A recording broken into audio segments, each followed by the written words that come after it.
Tudo certo, Bia? Podemos? Tá, tudo certo, né? Podemos.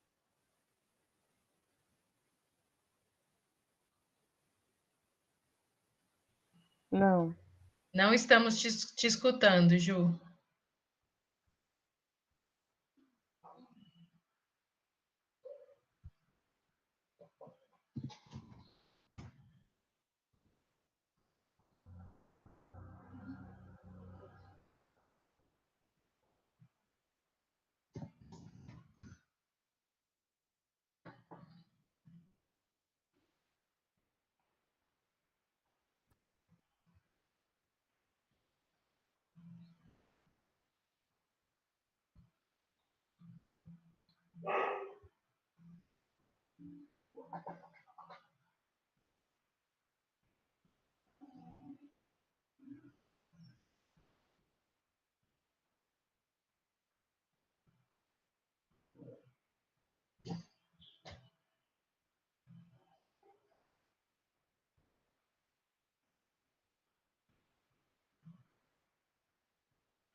Oi, gente, agora vocês estão me escutando?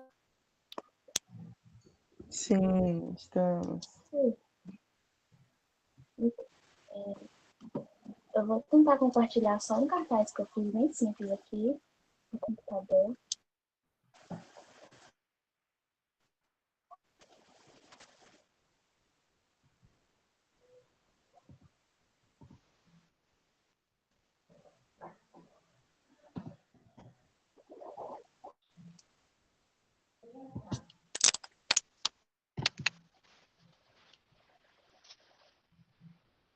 Todo mundo está conseguindo ver, gente? Sim, estamos. Então, Sim, estamos vendo. eu fiz um cartaz bem simples, né, para abordar uns 4 pontos que é o mais importante, que é por que eu escolhi o Roxinol a Rosa, quem foi Oscar Wilde, que é o autor, o que é o conto e o que ele representa até hoje, né? Primeiramente, eu queria falar um pouco do porquê que eu escolhi o Roxinol e a Rosa como Tá. conto. Se vocês estiverem travando alguma coisa assim, aqui me avisa.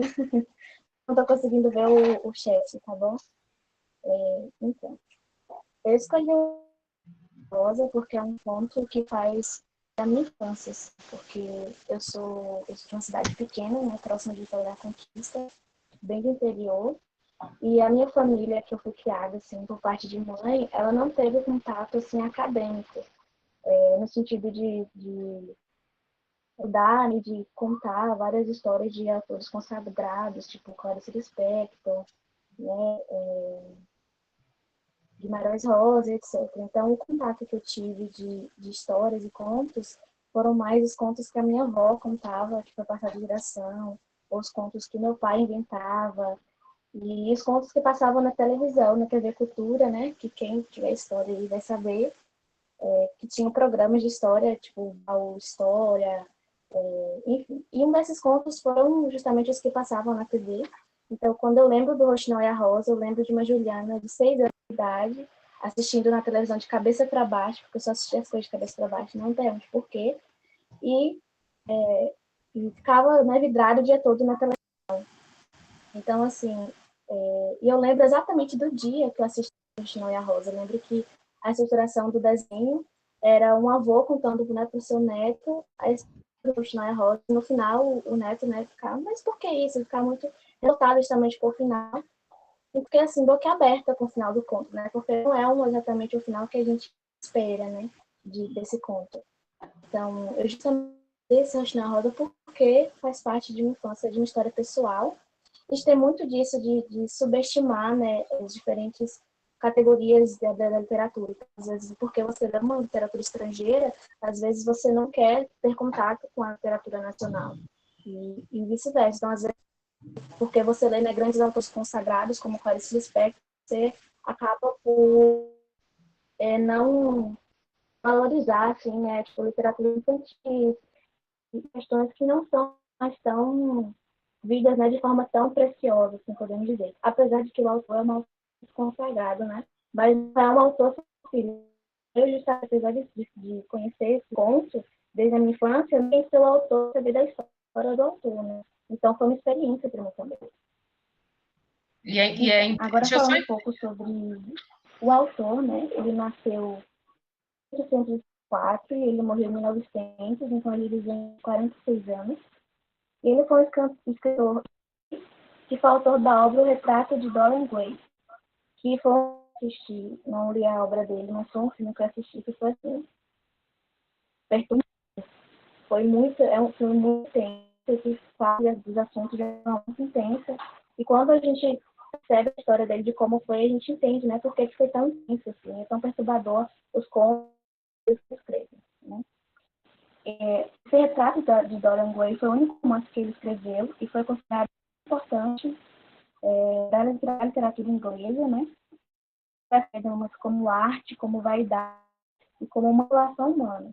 Para quem não conhece, o retrato de Dorian Gray basicamente fala, né, de Dorian, que é o personagem principal, o protagonista, e que ele vai conhecer, né, um artista que vai fazer um retrato dele, e ele é aquela pessoa muito egocêntrica, né, muito idosa, que gosta de aproveitar, né, os prazeres da vida, por assim dizer. Então, assim, ele não queria que a beleza dele desaparecesse um dia, então ele fez de fato para vender a alma dele, para garantir que o trabalho dele envelhecer, o retrato vai envelhecer por ele, né? Então, enquanto ele tinha, né, essa questão, né, de vida, ele aproveitava de forma libertina, né, como considerada, com experiências de amor e variadas. Então, ele aproveitava todos esses prazeres, né, que são considerados os prazeres mundanos, enquanto o retrato envelhecia e ele apodrecia. Só que enquanto esse retrato ele apodrecia, ele vai apresentando um corrompimento de alma que você também vai percebendo durante durante o filme também, no protagonista. Você vê essa perda, assim. Disso, né, Oscar Wilde também escreveu várias novelas, poesias, contos infantis e dramas, e ele foi mestre em criar frases fantásticas. Essa foi uma frase que eu coloquei bem no finalzinho aí, que fala bem assim: quando eu era jovem, pensava que dinheiro era a coisa mais importante do mundo. Hoje eu tenho certeza.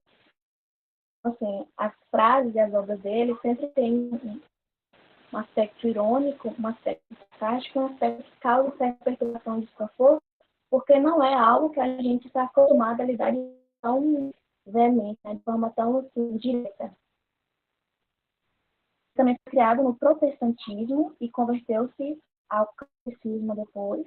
Ele estudou, né, em uma das escolas públicas mais antigas da Irlanda, que foi a Pastora Royal School de Enniskillen. A gente como eu falo, que eu peguei um autor, assim, sinceramente, complicado, viu? Eu esperava isso.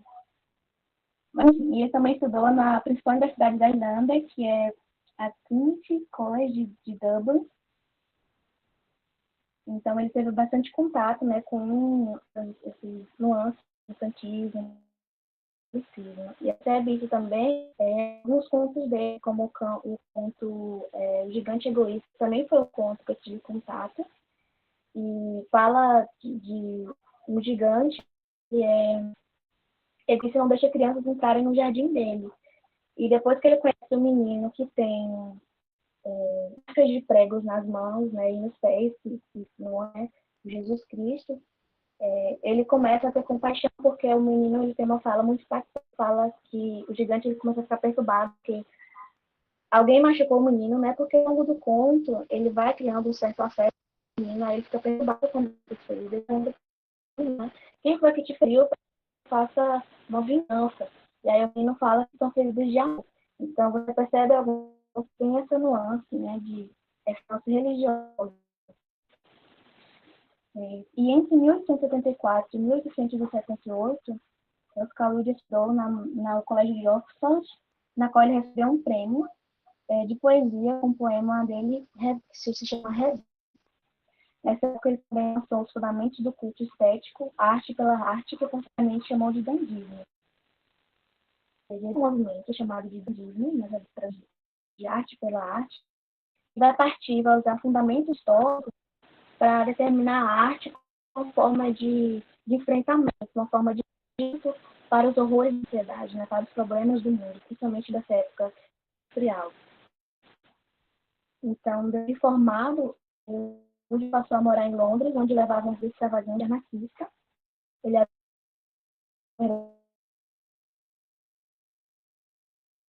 primeiras poesias publicadas em vários periódicos e revistas ainda na época da faculdade. Todas as poesias dele, eles tiveram assim, uma aceitação no sentido de ficar famoso mesmo, e ele levava uma vida bastante extravagante, ele era conhecido por isso, né? De viver justamente uma vida que se parecia um pouco com a do protagonista Dorian, né? Que era uma vida assim de prazeres, né?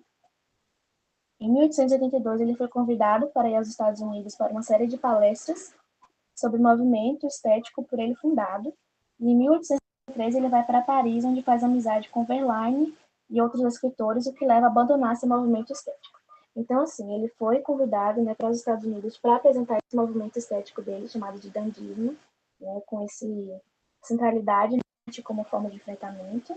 Só que, em 1880, quando ele começa a fazer amizades com outros escritores e com outras visões de mundo, ele vai abandonando esse movimento estético que ele criou. E aí, de volta à Inglaterra, ele vai com Constance Lyot, que é filha de um advogado bem sucedido de Dublin, e vão morar em Chelsea, né, que é um bairro dos artistas londrinos. E teve 2 filhos. Agora, falando sobre a produção mais literária dele, né, ele teve como ano mais produtivo entre 1887 e 1895, quando ele publicou poemas, contos, novelas e dramaturgia, né? E em 1888, ele publicou o livro de contos, que foi O Príncipe Feliz, que é um livro de contos que entra O Roxinol e a Rosa. O Roxinol e a Rosa não é um conto separado, né? E entra também O Gigante Egoísta, que foi um conto também que eu citei. E aí, como eu disse, em 1891 ele vai publicar nessa obra-prima chamada O Retrato de Dorian Gray, um romance que vai justamente trazer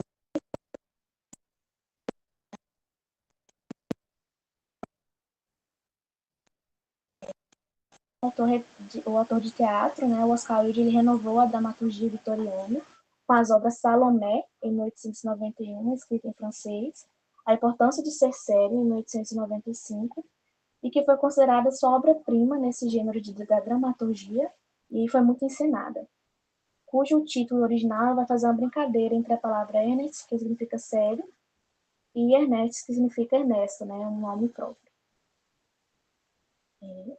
E durante esse período, né, depois dessas publicações de contos e livros no quais fizeram muito sucesso, em 1995, o Marquês de Kimberley, ele vai iniciar uma campanha difamatória, né, em vários periódicos e revistas, acusando o Wilde de tentar um caso amoroso com o Lord Alfred Douglas, que é filho desse Marquês. Então, o Wilde ele vai tentar se defender com um processo contra Kimberley, mas não vai ter sucesso. Então, no dia 27 de maio de 1895, Oscar Wilde ele foi condenado a 2 anos de prisão e trabalhos forçados por atentado ao pudor, né, por conta dessa polêmica do homossexualismo, onde as inúmeras petições de clemência solicitadas por setores progressistas e pelos mais importantes círculos literários europeus não foram suficientes para a sua soltura. Então, os levados custos desse processo levaram à falência, né? E o Wilde ele viu a sua fama desmoronar e os seus livros foram recolhidos e suas comédias foram retiradas de cartaz, né? E na prisão ele escreveu a balada do cárcere de Reading e de Profundis, em 1905, que é uma longa carta ao Lord Douglas, o acusou, né, de toda a sua desgraça. Mas ele foi libertado no dia 19 de maio de 1897, ele foi morar em Paris, passando a usar o pseudônimo de Sebastian Melmoth, e passou o resto de seus dias morando em hotéis baratos e se embriagando. Oscar Wilde ele morreu em Paris, vítima de meningite, no dia 30 de novembro de 1900. Então, a gente percebe durante essa história de Oscar Wilde que teve, né, esse aspecto de fama, esse aspecto de extravagância, de viver uma vida de prazeres, que são aspectos que a gente encontra muito nas obras dele também. E a gente vai vendo esse declínio, né, por conta de todo esse processo de atentado ao pudor, né, dessa polêmica do homossexualismo, que levou ele a perder essa fama e basicamente, né, a falência e todo esse processo. Só que essa figura desse autor, em sua obra, ela permanece até os dias de hoje como uma sombra atormentada e inesquecível do século XIX. O que isso quer dizer? Como eu falei, todas essas obras, a vida do autor, essa biografia e toda essa produção literária dele, sempre vai trazer questionamentos, vai trazer ironias, um sarcasmo, que não é algo que a gente está adaptado a entrar em rodas de discussão, de debate, né? Porque a gente não costuma enfrentar, por exemplo, quesitos de vaidade, da realidade de que existe prazeres mundanos e que todo mundo, de certa forma, aproveita disso. Então, a gente não entra nesse debate porque a gente sempre busca mascarar, né, o que é considerado essas falhas, esses pecados, esses corrompimentos. Então, por isso que as obras dele, até hoje em dia, têm esses finais, como o Final e a Rosa, esses finais inquietantes, esses finais de perguntar, mas por quê? Como assim? Como não tem um final feliz, né? E o interessante disso é que teve um projeto mesmo de extensão de Dani, de contação de histórias, né, na qual ela estava pedindo para doar livros. E aí, depois eu ter até uma história engraçada, gente. Depois eu ter esse contato do conto do Roxinol e a Rosa, eu tinha voltado, né? Eu tava, assim, esses dias mesmo, esses anos aí atrás, eu tava aqui na minha cidade, e aí o meu pai, ele é pedreiro da prefeitura, e ele tava reformando uma almoxarifada. E aí, ele chegou pra mim, assim, falando assim, Juliana, você não vai acreditar no que tá acontecendo na almoxarifada. Eu falei, o que é? Aí ele falou assim, olha, a gente tá reformando toda a almoxarifada e os livros estão dentro. Tá caindo cimento, tá caindo tinta, tá caindo tudo em cima dos livros. Aí eu entrei, assim, em forma de desespero. Eu falei assim, gente, como é possível que a prefeitura deixe isso acontecer, meu pai eterno do céu? Aí ele falou assim, não, Juliana, faz o seguinte, você vai lá, e aí você tira esses livros de lá e pega pra você. Eu falei assim, mano, não tá roubando da prefeitura? Aí eu falei assim, aí eu me dei um sentimento de Robin Hood, sabe? Eu vou estar roubando por uma causa boa. Aí eu chamei uma cúmplice minha, que é uma amiga, falei assim, olha, tá acontecendo isso, vamos comigo lá roubar esses livros. Aí a gente chegou lá e tava naquela situação, gente, os livros estavam com cimento em cima, tudo detonado. E aí eu comecei a catar os livros com essa menina e chegou o cara da prefeitura e viu a gente pegando os livros e falou assim, perguntou o que a gente tava fazendo, né? E aí eu cheguei pra ele e falei assim, não, moça, é porque assim, vocês estão reformando os negócios com livro aqui dentro, e a gente não pode deixar isso, por isso que a gente está retirando esses livros. Aí ele começou a discutir com a gente, a falar que isso era errado, que a gente estava roubando os livros, né, que não era certo isso, que a gente pedia autorização, não sei o quê. Aí, né, eu fiquei quietinha na minha, falei, tá bom. Aí eu peguei os livros e saí de fininho mesmo, não liguei muito pro que ele estava falando, e trouxe os livros para casa. Quando eu peguei os livros, gente, eram os livros que eu tinha livros de histórias que eu vivi muito na minha infância. Tipo, a gente precisa ter noção da preciosidade. Eu achei um livro com os contos do Oscar Wilde, do Roxinol e a Rosa, do Gigante Egoísta, que são todos contos que fizeram parte da minha infância. E eu fiquei, assim, apaixonada, encantada, né? E aí, eu fiquei com esses livros guardando e estavam tudo riscado, cheio de toque mágico. Criança é assim mesmo, né? Aí bagunçou os negócios tudo, aí eu fui reformando esses livros, guardei com muito carinho e amor. Aí quando eu cheguei, né, na UFBA, Dani estava pedindo para doar livros. Eu falei assim, agora eu vou repassar os meus tesouros, né? E passei esses livros para Dani apresentar nos projetos.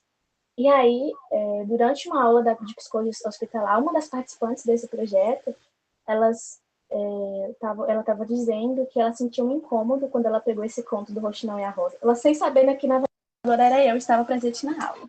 E eu lá, super curiosa para saber a opinião dela.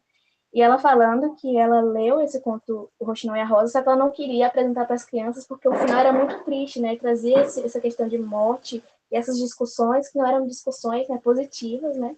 Para se levar para as crianças. Então, justamente a questão está aí, porque não são, os Carlos, ele escreve temáticas que não são temáticas vistas como temáticas positivas, porque são aquelas temáticas que trazem esse desconforto. Mas como assim tem morte envolvida? Como assim não é um final feliz?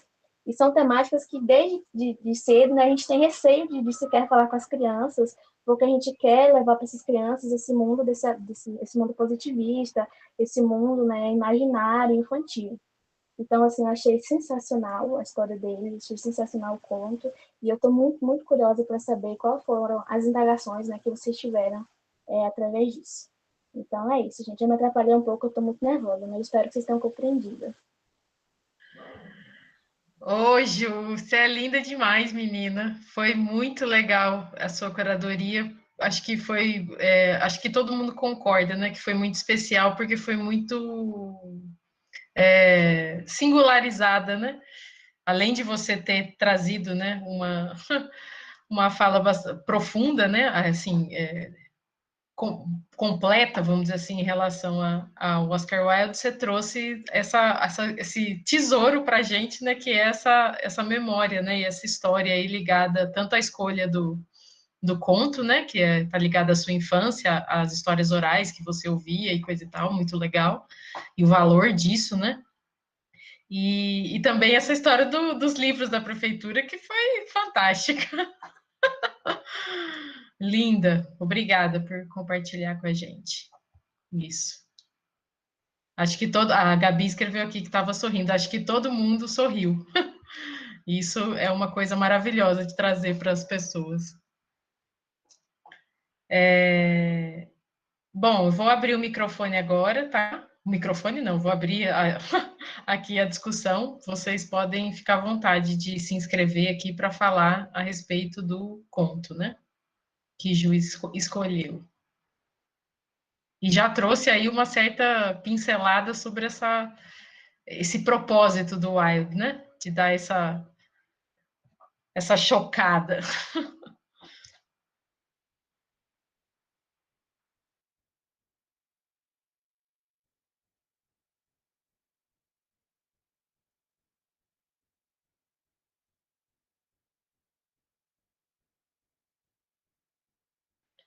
Ô, Ju, acho que você pode tirar a apresentação para a gente voltar a ver. Ou eu que tenho. Ah, tá. Pronto.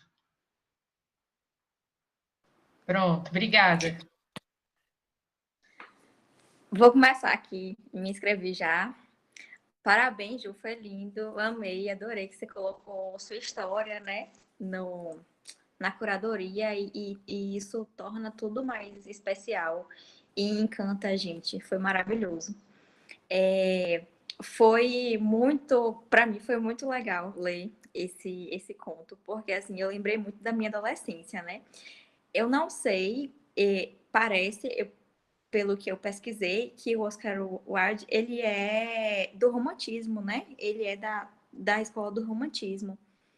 E eu tinha um professor de literatura, quando eu era segundo, terceiro ano, que ele adorava essa coisa do romantismo. E ele era um dandy, assim, é aquela coisa. Eu lembro que ele fumava muito e, assim, ele cheirava muito a cigarro.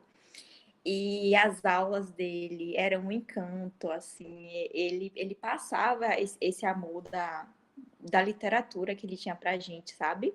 E a gente estudou muito o romantismo por causa dele, então, para mim foi uma delícia, assim, ler. Parece que, pela minha pesquisa, ele é do romantismo e de uma vertente chamada prosa gótica, que traz essa profundidade, né, do amor, e da morte, e que o Lord Byron também trouxe, né? E eu achei bonito, eu achei poética, né? Que ele faz essa relação com a natureza, né? Do passarinho que se doa ali para ter a rosa vermelha, e aí o menino acaba que não faz. O menino, não, a menina, né, acaba que não dá tanto valor e acontece isso tudo. E eu achei interessante essa questão de morrer antes de morrer, que é você se doar por uma causa e você se renovar, você ter novos valores, que é o que o Rochinol acaba fazendo, né? Ele morre antes de morrer por uma causa maior, que é o amor, que é se doar. Assim, por mais que que não deu certo, mas isso foi a evolução para esse eu lírico, né, que era o rouxinol. E eu agradeço muito. Quero ouvir vocês agora.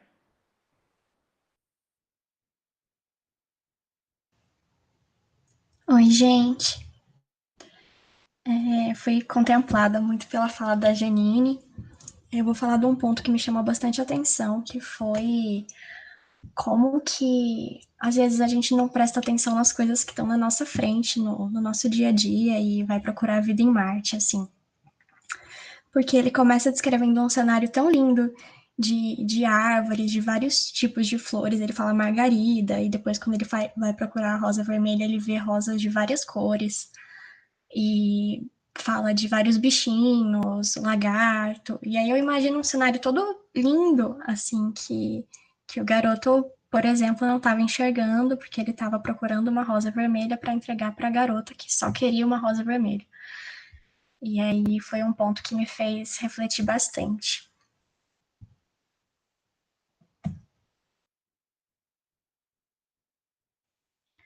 Boa tarde, gente. Eu achei muito bonita a fala da Juliana, muito porque, na verdade, eu acho muito parecido, não, mas assim, eu também eu ganhei, na verdade, esse livro, minha família sempre me incentivou muito a ler. E aí, quando eu tinha 8 anos, minha madrinha me deu O Príncipe Feliz e Outros Contos.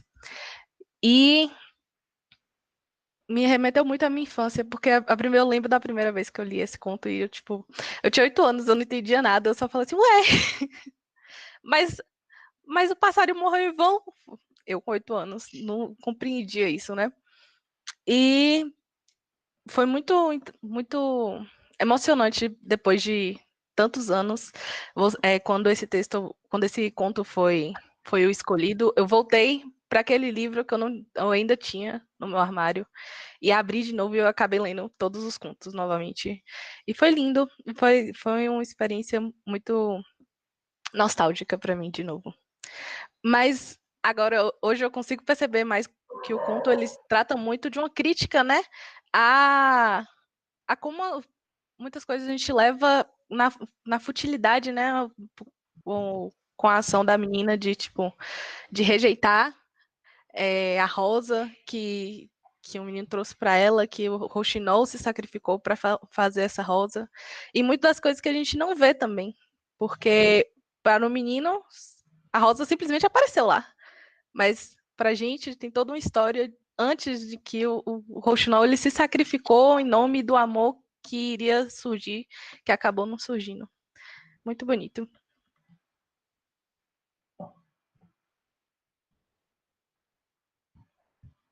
Quem que é agora?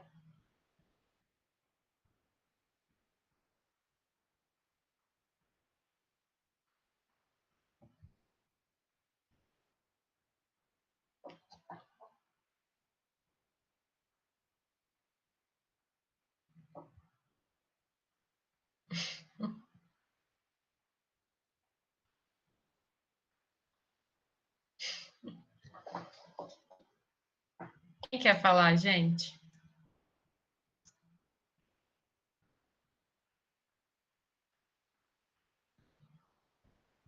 Carlos? Pode falar, Carlos, depois o Eduardo.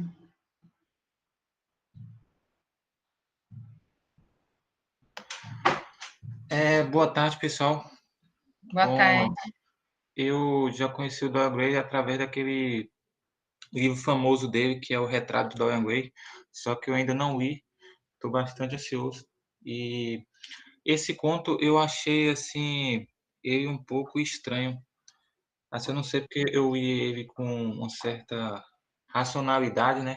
Porque se você lê com a emoção, você tem um novo significado. Agora, se você lê com a racionalidade, você vê outra visão, assim.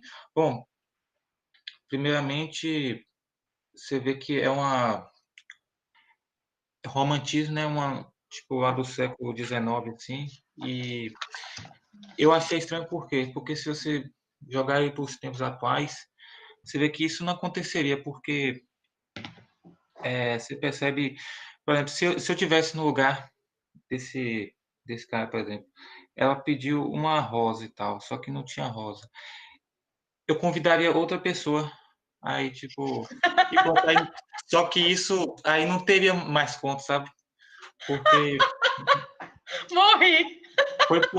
foi por causa dessa tentativa de buscar uma rosa vermelha que o conto aconteceu. Então, aí, só que aí ele ficou chorando, se lamentando e tipo, aí se desabafou com o pássaro. Aí o pássaro se sacrificou com uma coisa incerta.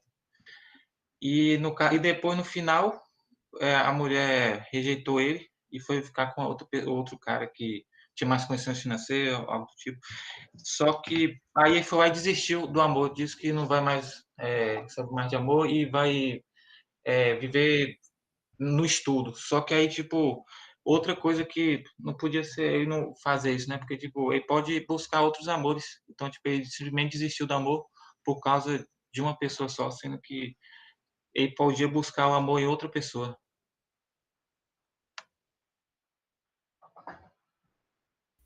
Eu agradeço pelo conto. Obrigado pela indicação, viu? Foi bastante interessante esse conto. Boa tarde, gente. Boa tarde.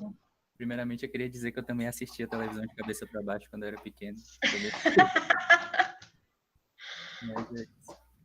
Dois pontos principais chamaram minha atenção quando eu li esse conto. O primeiro deles foi relacionado aos sacrifícios que estão sendo feitos ali, como o Tati colocou bem.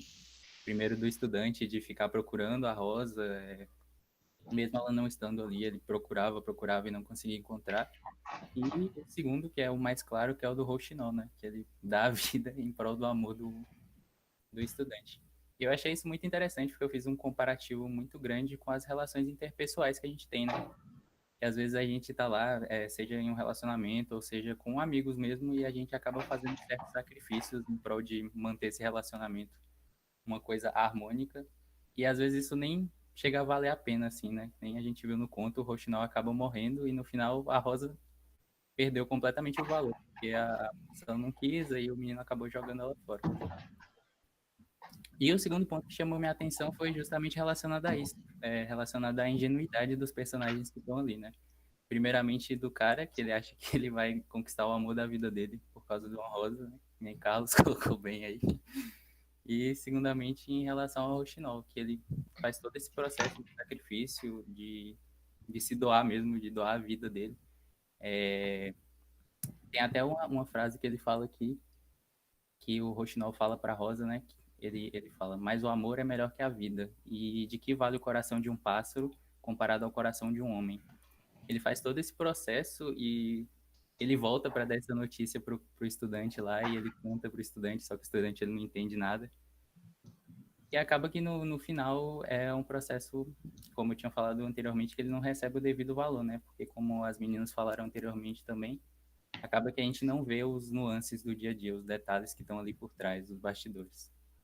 E basicamente foi isso. Ah, e eu vi um comentário, eu estava procurando as resenhas, um comentário muito interessante, num vídeo do YouTube de uma moça, que ela fala que ele estava tão preocupado com o amor da moça que ele não percebeu o quanto o Rouxinol amava ele, né? Eu achei isso muito, muito bonito. E é isso. Obrigado. Ô, Eduardo, deixa eu te perguntar uma coisa. Esse trecho que você citou do coração, onde que ele está no conto?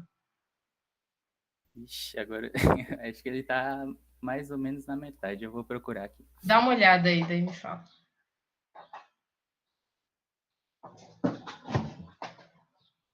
Sou eu agora, né? Isso, André. Oi, gente. Primeiro, eu queria agradecer mais uma vez a Ju por essa curadoria tão especial. Foi realmente um momento muito bonito, né, nesse encontro, por você ter compartilhado essa história, essa sua perspectiva, né, em relação ao conto e ao autor, e também um pouco dessa sua história com essa obra. Eu gostei bastante do conto. Foi a primeira vez que eu leio algum texto de Oscar Wilde, e eu achei muito bonito. E eu também lembrei um pouco da minha infância, mas não no sentido de que eu consumia esse tipo de texto, mas pela questão da fabulação, né, que existe no, no texto. Que fazia muito tempo que eu não lia nada assim que tinha com aspecto de fábula, né, onde temos animais como personagem, né, falando, ou até árvores e tal. Então, isso me fez relembrar bastante da minha infância, eu gostei muito. E achei também muito triste, né, assim, o bastante dramático e triste o conto, mas que ele traz bastante reflexões, né, sobre a questão de, como o Tati falou, né, sobre as futilidades, né, da vida, que enquanto, né, às vezes uma pessoa demanda tanto esforço para te oferecer coisas que a primeiro olhar possam ser simples, né, mas o significado que tem por trás é muito mais valioso do que, por exemplo, uma joia. E foi uma experiência muito boa mesmo. Eu também queria agradecer pelos comentários que vocês fizeram, que me fez também refletir sobre várias coisas. E é isso, obrigada. Peraí, gente, sou eu, mas eu estou procurando o trecho que o Eduardo falou. Não estou achando. Bom, mas enfim. Tá na página 4. Eu tô na página 4, mas não estou achando essa parte.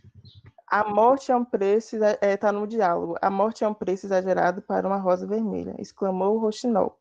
Sim, Aí, a vida é pelo finalzinho, mas preciosa. o amor é melhor que a vida. Ah, tá. Equivale o coração de um pássaro comparado ao coração de um homem. Não, Uhum, eu fiquei com essa parte sim. na cabeça. Sim, que essa parte na hora que o Eduardo falou me veio mais forte, assim, a minha viagem, né, sobre o conto, que tem um pouco a ver com o que Janine começou falando, essa coisa da natureza, né, e do humano. Eu acho que como que eu vou dizer? Ele fala mal do que é ser humano, sabe? Através do suposto mais nobre dos nossos sentimentos, que é o amor. Mas ele, na minha opinião, ele meio que, ele avacalha um pouco o nosso sentimento amoroso. Ele tira um sarro, vamos dizer assim, né? Porque quando ele usa o roxinol, né, que é um animal, não sei, eu vou tentar sintetizar aqui, que eu não elaborei muito o pensamento, vou tentar ser breve. Eu fiquei pensando assim, o Rochinol, ele acreditou no amor humano. Ele achou que o amor humano tinha realmente uma certeza, vamos dizer assim, né? Que tinha uma verdade ali. Quando, na verdade, o amor humano, ele é absolutamente falho, né? Ele é enganoso, vamos dizer assim, né? Porque tudo que é da ordem do humano pode ser enganoso, porque a gente está na linguagem, então na linguagem a gente se engana. E na natureza não há engano. Tipo, os animais são literais, não há engano na ordem da natureza. Sei lá, se um tigre, um tigre não, se uma leoa está no cio, ela está no cio. Ela vai necessariamente estar apta para o acasalamento, né? Se uma abelha vai numa flor pegar um pólen, é porque ela tem um pólen. Não existe a possibilidade de lá não haver um pólen e ela está indo lá fingir que ela está passando ali perto e coisa e tal. Então, essa ordem do engano, ela é muito humana, ela não está ligada à natureza. E daí eu acho que aí o autor ele meio que tira um sarro de como a gente se superestima enquanto humano, sabe? O quanto a gente acha que os nossos sentimentos são super nobres e coisa e tal, quando na verdade é um poço é um poço de projeções, né? Vamos dizer assim, o estudante achava que tudo que a menina queria era uma rosa, e aí estava todo alicerçado o amor dele. Na verdade, ele nem sabia o que a menina queria, ele projetou que a menina queria uma rosa, ele achou que o amor era isso, e o amor absolutamente um engano aí, e na verdade esse amor pelo qual que o Rochinol, enquanto natureza, acreditou, né, e falou, não, esse é o máximo do amor que existe, né, então eu vou me sacrificar em relação para ele, né, para ele acontecer, na verdade é um sentimento vil, né, é um sentimento, vamos dizer assim, banal, assim, sabe? Como é que, não é banal, é tipo poroso, né? No sentido de que ele é alicerçado em coisas muito frágeis, né? Em coisas muito vãs, vamos dizer assim, né? Teve até alguém que falou, será que o pássaro morreu em vão, né? Eu acho que não é que ele morreu em vão. O amor humano que é meio em vão, no sentido de que ele tem vários vãos, várias lacunas, e que a gente vai se enganando nessa ilusão amorosa, né? O amor é uma ilusão, né? Nesse sentido da gente projetar o que a gente sente no outro, a gente espera receber não sei o quê, é todo um circuito de trocas aí que passa muito pela dimensão da ilusão, né? Por isso que é raro, né, a gente conseguir um grande amor na vida, né? Porque é tipo casar dois erros, né? As ilusões têm que se encontrar, isso é muito difícil. Então, me chamou muita atenção esse embate entre a pureza da natureza, ou a repetição da natureza, a literalidade da natureza, a simplicidade com que a natureza encara, e a forma como nós, humanos, complicamos as coisas, e enganamos, e ludibriamos, e damos duplos sentidos, e criamos lacunas nas coisas, entendeu? Quem vive com animais, acho que sabe muito bem do que eu estou falando. Viver com animal é uma coisa que ensina muito, porque é muito simples e é muito literal. Não tem confusão, né? Não tem malditos, né? Não tem maldito nem tem bendito, né? Tem só ditos. Tem só coisas que são literais mesmo. E eu acho que o autor, ele busca meio que ser ácido em relação a esse sentimento do amor, sabe? Ele meio que fala assim, ó, o amor é superestimado. Assim como ele dá que isso fica meio de pano de fundo no conto, mas é importante, que eu até sublinhei uma passagem aqui do conto, que é a parte que... Porque não é à toa que é um estudante, né? Um estudante significa que traz a questão do conhecimento, né? Então, tipo, o conhecimento é absolutamente humano, né? É o mundo das letras, é o mundo onde a gente inventa, né, que aquilo é o lugar da verdade, que a gente inventa que o conhecimento é onde a gente vai construir as grandes certezas da vida, a grande verdade que não vai falhar nada, e blá, blá, blá, blá, blá, entendeu? E daí, tanto que o amor é esse engano todo, né? Essa coisa que não funciona, que capenga, que não sei o quê, que não era o que ela queria, depois ela quer outra coisa, mas eu queria dar isso e agora eu não quero mais, e agora não tem como dar, e achei que tudo que ela queria era isso, e agora não tem para dar, e fica essa confusão. E ele vai aonde? Nas luzes, né? No conhecimento, porque no conhecimento ele consegue fingir que esse engano não existe. Ele consegue dominar as coisas, né? Então, é como se o conhecimento rivalizasse um pouco com essa dimensão do engano do amor, né, da ilusão amorosa. No conhecimento, você está seguro, você não tem... você não se coloca em risco, né, na alçada do conhecimento, né? Tanto que ele fica meio puto, né? Porque eu conheço tudo, eu sei todas as letras, mas a desgraça da minha vida é porque eu não tenho a porcaria da rosa, que é o que a minha amada quer, entendeu? Então, tipo, é um duplo engano, né? Primeiro, ele acha que o conhecimento vai dar tudo que ele precisa na vida, e segundo, ele acha que tudo que a mulher quer é uma rosa que ele não tem para dar, entendeu? E nisso o passarinho, coitado, né? Que está ali em outro registro da existência, olhando para esse homem, superestimando esse homem, e falando, não, eu vou dar essa rosa para esse homem viver a grandiosidade desse amor, né? Quando, na verdade, o nosso amor não é tão grandioso assim, né? Ele é muito menorzinho. Essa foi a minha viagem. Vocês estão me escutando? Nossa, o meu, pelo menos, está um barulho... Ah, agora sim. Não, agora foi, Deva. Estão me escutando? Não? Estamos. Sim, estamos. Eu achei fantástico essa viagem aí de Milena, porque me fez. Eu tô construindo pensamento agora também, né? E aí, partindo dessa ideia de que o amor é isso, é uma projeção, eu fiquei pensando muito no seguinte: claro que a rosa é uma simbologia de que o amor dele era isso, amor para ele era aquilo.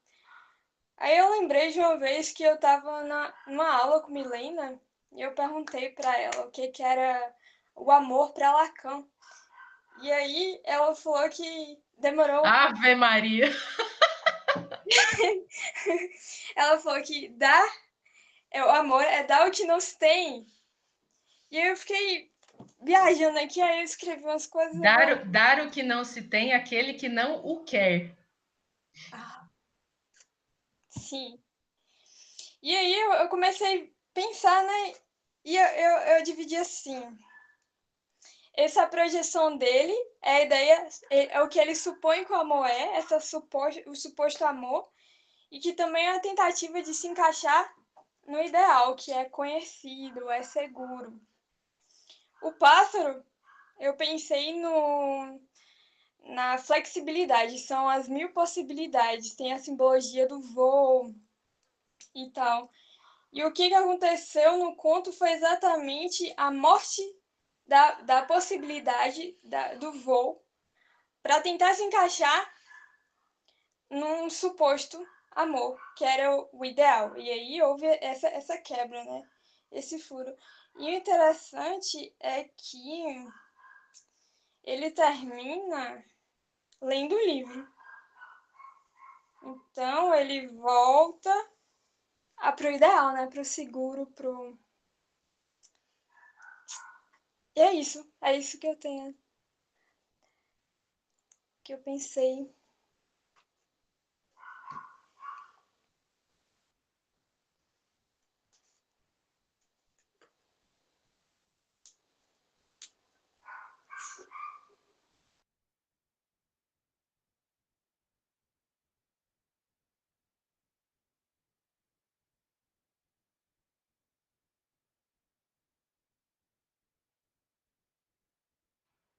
Essa fala da Devlane me chamou a atenção também em relação ao que o Carlos falou, né? Porque ele falou assim, nossa, mas tudo poderia ter se resolvido com, com o estudante indo atrás de outra pessoa, né? Tipo, já que eu não tenho a Rosa, vai ter uma mulher que gosta de outra coisa que não a Rosa, né? E, e isso que a Devlane falou agora, né, da morte dos possíveis, né? Quando ele achou que o amor estava encerrado na figura de uma rosa vermelha, ele eliminou a possibilidade da vivência de outros tipos de amor, né? Mas, ao mesmo tempo, tem isso que Carlos também falou, né? De se ele não tivesse fixado na rosa vermelha, não teria havido voo atrás não teria havido conto, né? Porque não teria havido toda a aventura atrás da rosa vermelha, né? Não sei. Fiquei pensando no tanto de tempo que a gente perde na vida.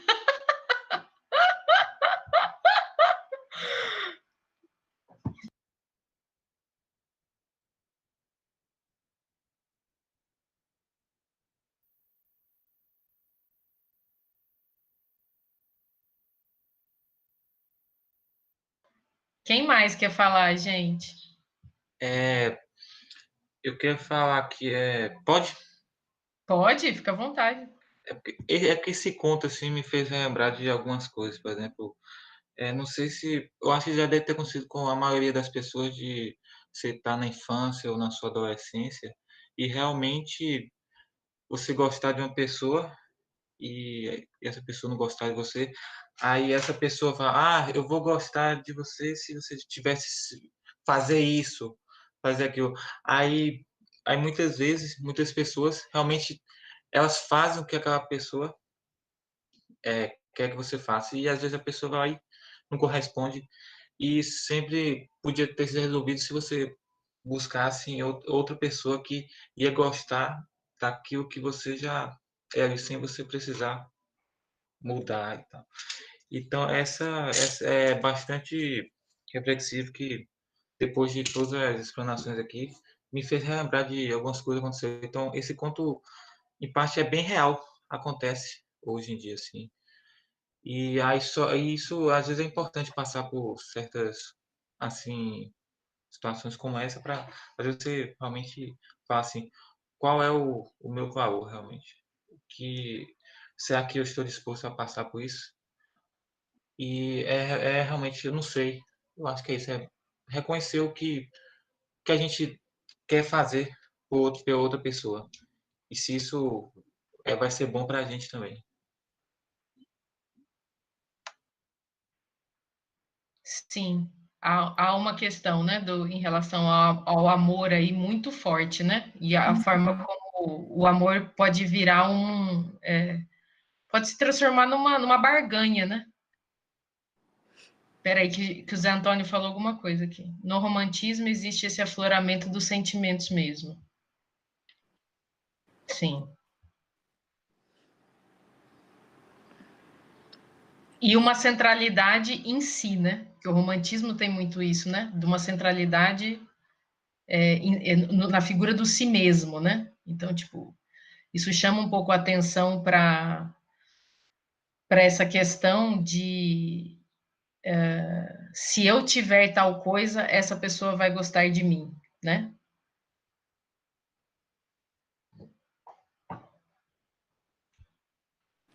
Ah, gente, eu tenho uma coisa para falar. Primeiro que eu tô amando esse encontro. Tá sendo muito, muito bom para mim. Segundo, que assim, parece que o amor, ele aconteceu nesse conto mesmo para o Rouxinol. Assim, parece que foi o Rouxinol que aprendeu a amar. E eu lembrei de um livro chamado O Profeta, que é de um escritor incrível, que é Khalil Gibran. E eu vou ler aqui um trechinho para vocês, que fala desse amor que viveu o Rouxinol. Diz assim: quando o amor chamar, sigam-no, mesmo que o caminho seja íngreme, árduo. E quando suas asas os envolverem, entreguem-se a ele, ainda que a lâmina oculta entre as plumas possa feri-los. E quando ele falar com vocês, acreditem, embora sua voz possa lhes destruir os sonhos, como o vento que devasta o jardim. Eu vou mandar no grupo para vocês depois, mas eu achei isso aqui perfeitamente o que o Rouxinol viveu. É isso daqui, ó, que eu vou colocar no grupo aí, Janine. Que é um. Peraí, só um minutinho. Vê se é esse daqui. Ai, meu Deus.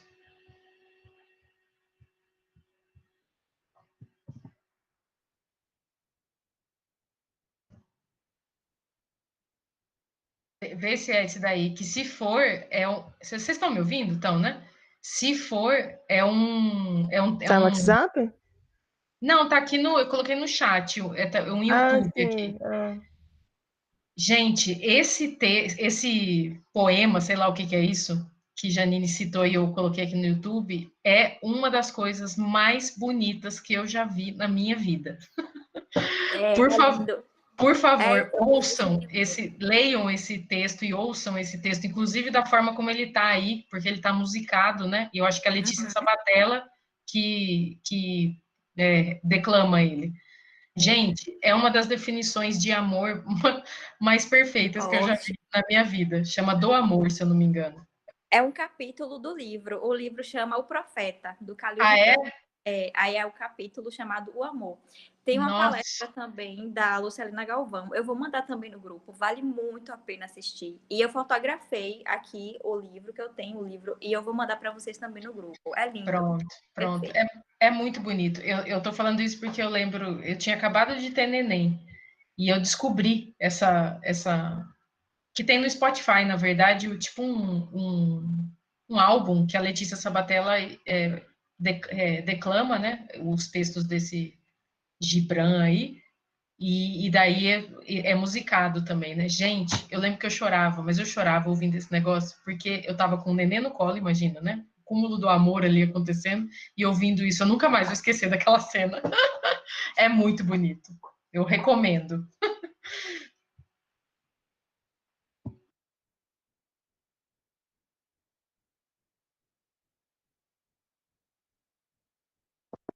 Sou eu? É você, Bia, pode falar. Eu amei as indicações, vou ver todas quando terminar o encontro. E assim, eu amei o que vocês. Onde vocês chegaram, né?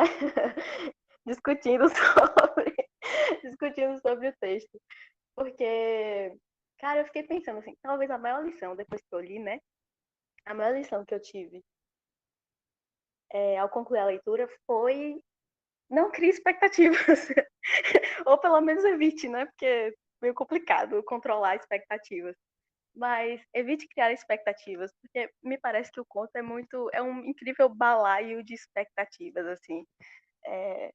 O Rochinol cria uma expectativa, né? Porque, claro, ele faz o ato acreditando em algo, né? Então ele acreditou, ele se sacrificou em nome do que ele acreditava, que era o amor. De fato, realmente, ele foi o único que amou de verdade ali no conto. E o rapaz, ele colocou todas as suas expectativas ou toda a sua energia naquela rosa especial. E quando ele foi entregar e não teve as suas, não sei, as suas expectativas atendidas, ele se frustrou a ponto de desacreditar do amor, né? Como o Carlos também tinha falado. E eu fico pensando, né? Como muitas vezes a gente coloca todas as nossas energias assim em uma única coisa. E quando acontece de não ser como a gente espera, a gente se frustra de forma às vezes até imodificável, assim, que a gente fica tão frustrado e não consegue às vezes dar seguimento ou ver outras opções, né? Isso foi talvez a maior lição que eu tomei do conto. E deixa eu ver aqui que eu anotei outra coisa. Essa questão também do Rochinol, ele se sacrificar em nome de algo que ele acreditava, né? Às vezes eu fiquei pensando, poxa, no final, poxa, o Rochinol se sacrificou e acabou não tendo o resultado que ele esperava. Eu fiquei meio puta com o cara lá, meio revoltadinho e tal, já joga a rosa no chão, não sei o quê. Aí eu fiquei também chateado com o passarinho, porque, pô, passarinho, por que você foi fazer isso? Mas aí você pensa, poxa, era o que ele acreditava, sabe? Então, assim, talvez tenha um valor para ele, né, ter feito aquilo. Como muitas vezes a gente faz algo esperando algo em troca, e por isso que a gente tem que também controlar um pouco as nossas expectativas, porque às vezes a gente faz as coisas, espera algo em troca e aí, sabe? Você acaba se frustrando também. Então, fazer algo por acreditar no que está fazendo e não em receber aquilo de volta, talvez seja o caminho para não se frustrar tanto. Nossa, Bia, adorei isso que você falou, porque realmente a gente tende um pouco a julgar pelo ganho, né? Por exemplo, a ação do Rochinol, né? A gente fala foi em vão, mas não foi em vão porque ele acreditava no amor, né? Ele morreu em prol de algo que ele acreditava. Por mais que a Rosa tenha ido parar no asfalto, isso foi uma atitude de outra pessoa, né? Pela qual o Rochinol não é responsável. Na verdade, ele foi absolutamente fiel, né? Exatamente, e ele morreu dentro dessa fidelidade, né? Ele entregou a vida dentro disso, né? Então, se tem uma pessoa, né? Se tem um ser ali que não foi em vão, foi ele, né? Sim, exatamente. E eu também queria só mencionar que a curadoria Juliana foi um amor. Curadoria linda. Delícia ver ela falando, que ela quase não fala. E é uma delícia ouvir ela. E eu fiquei orgulhosa também do ato eloquente dela. Juliano 57. É isso aí. Tem mais alguém aqui? Deixa eu ver.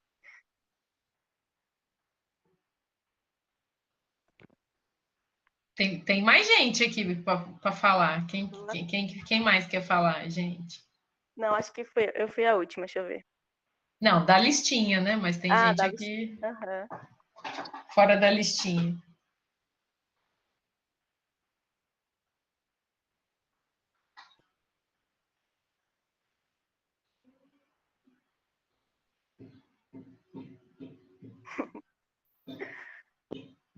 Alguém mais, gente? Quer oferecer a sua viagem a nós? Adoramos. Somos super receptivos.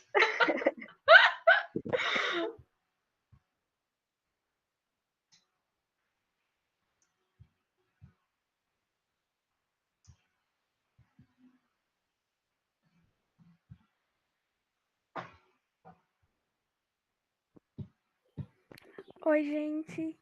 Oi. Eu sou nova por aqui, me chamo Sabrina e estou morrendo de vergonha, mas mesmo Não assim eu vou fique. falar.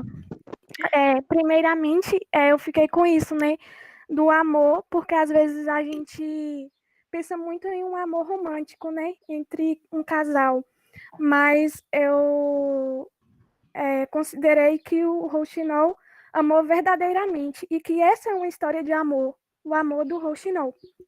E depois, né, ouvindo vocês falarem, eu pensei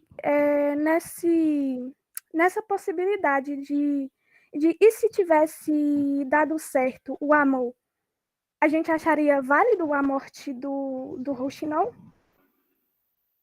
Eu não sei se... Eu não sei responder essa pergunta. Interessante.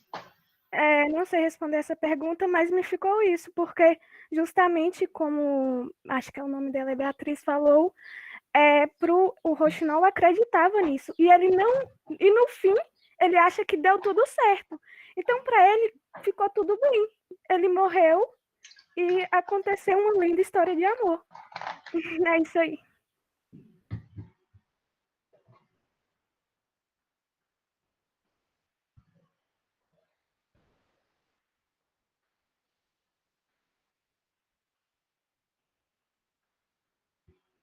Obrigada, viu, Sabrina, por você ter falado. Primeiro encontro, já estreando.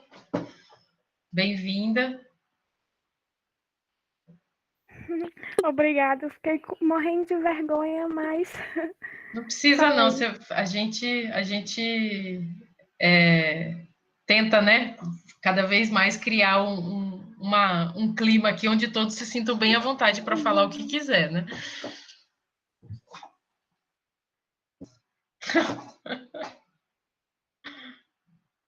O Rouxinol não tem como saber se deu certo ou deu errado, porque ele morreu, sim.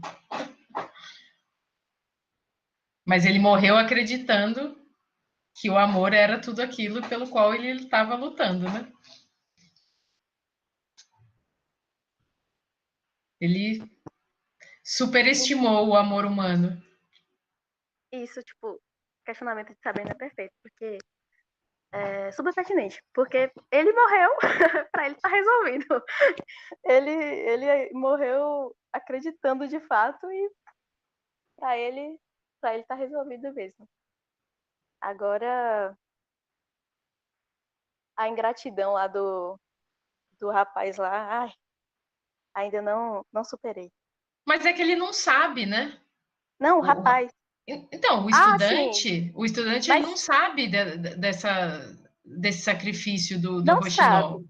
Mas, por exemplo, ele chamou lá a moça de ingrata e depois foi ingrato com a Rosa também, né? Por ter jogado ela, de certa forma, mesmo sem saber, ele teve um ato de ingratidão, assim, com que ele depositou tanto amor, né? Na Rosa, assim, e depois... Não, amor talvez não seja a melhor palavra, mas... não sei. Na minha leitura, ele foi, de certa forma, ingrato. Claro que não em relação ao Rouxinol. É que eu acho que há um contraste muito forte aí, né? Entre tipo, a atitude do Rouxinol, ela é tão virtuosa, vamos dizer assim, né? E a atitude do rapaz, né? Essa atitude do rapaz quando ele vai entregar a rosa, a moça fala que não é aquilo que ela quer, que outra pessoa tem outra coisa melhor, blá, blá, daí ele vai e joga a rosa no chão como se aquilo não tivesse valor nenhum. É meio ultrajante, né? Para quem acompanhou a saga do Rouxinol, né? E, tipo, mostra um pouco é isso que eu acho que chama atenção, chama atenção para uma baixeza, sabe? Para uma coisa assim que é medíocre, sabe? Tipo, então o estudante estava ali, né, sofrendo de amor, parecia que era uma coisa enorme, grandiosa.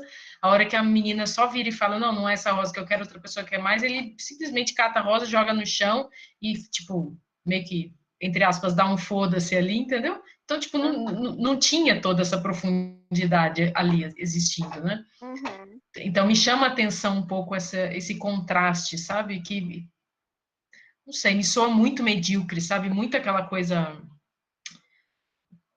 Não sei, eu não consigo pensar em outra Entendi. palavra que não viu, sabe? Uma coisa viu, assim, sabe? Uhum. Eu tive a mesma impressão.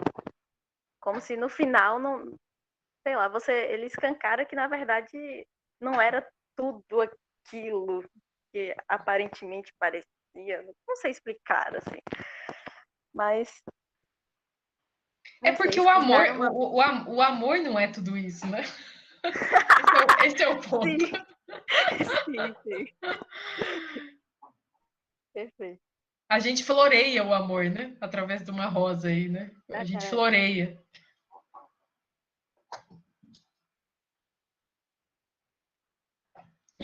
Não sei, acho que eu tô um pouco pessimista no amor, né, gente? Foi mal aí, os apaixonados. Tá certo?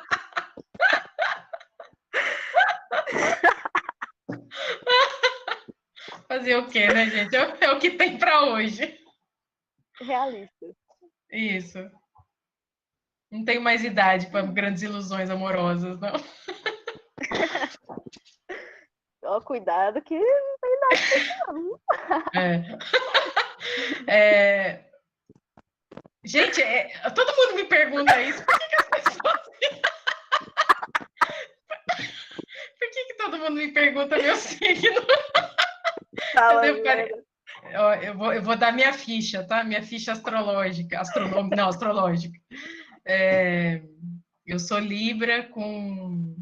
Como é que eu respondi aquele dia para vocês? com ascendente. Isso, eu sou Libra com ascendente em Sagitário Tá explicado, né? e Lua em Áries. Eu sou um demônio. Ó. Ó, cara. Cara engana. Sim. Então, olha aí, a Janine tecendo o meu mapa astral. Eu sou o signo do amor e ao mesmo tempo desapegado. E o Ariano é o quê, Janine? O Ariano é Satanares.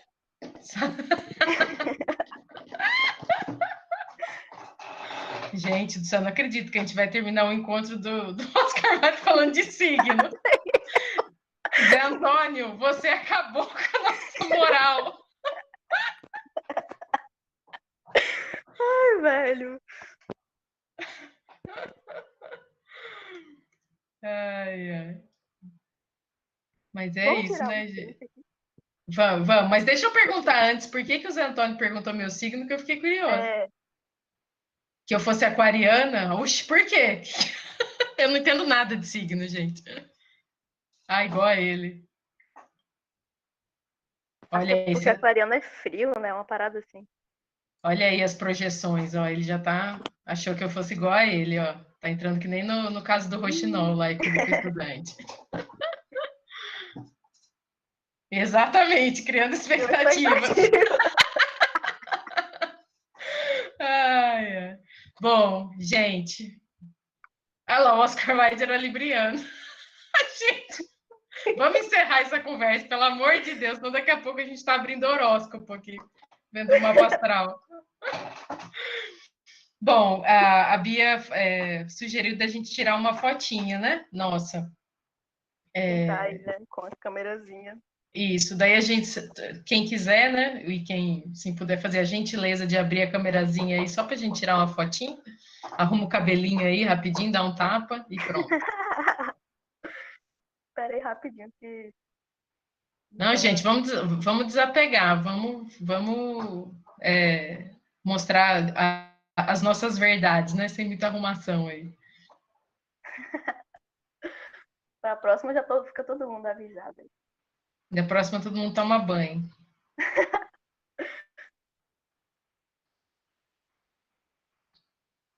Vai, Ju, quero ver você. Olá, a Camila não tinha visto ainda também. Acho que a Tati eu também não tinha visto. Ai, gente, não tinha visto um monte de gente. Vamos botar essas carinhas aí. Bota a cara no sol. O Carlos eu tinha visto, eu lembro. Ah, o Eduardo tá sem. Pode tirar? Ó o Zé Antônio, não quer abrir a câmera. Ai, aquariano. Não quer se expor. Pode tirar, Bia. Vou tirar agora. Espera que abriu uma tela aqui. Ah, meu Deus, espera. Nossa, eu tô mega descabelado, mas tudo bem. Aê, Né? tirei. Lindezas. Tirou? Tirei. Pronto. Gente, foi ótimo, mais uma vez, maravilhoso estarmos juntos. E a gente sempre faz, assim, render, né, discussões legais, né, e afetações, né, é isso que importa, cada um se afetar à sua maneira e fazer a troca aqui, né, deixar que a gente também saiba como cada um se afetou, eu adoro. Acho que todo mundo, né, que nem a Janine falou, né, eu amo esse grupo. É muito bom mesmo. E daí a gente se vê no próximo encontro e a gente vai fazer o mesmo processo aí, né, lá no grupo do WhatsApp, para a gente fazer a seleção das 3 obras, tudo isso de novo, né, para a gente ter a próxima leitura daqui a 15 dias. Então, essa semana, a gente já faz tudo isso lá no grupo do WhatsApp também. E quem quiser, tá, se candidatar aí a fazer parte da equipe, por favor, também fiquem atentos ali ao WhatsApp que vai ter a chamadinha. Tá bom? Então, um beijo a todos, boa tarde, se cuidem, até daqui 15 dias. Até. Tchau, gente, muito obrigada. Beijos. Obrigada, Ju, linda.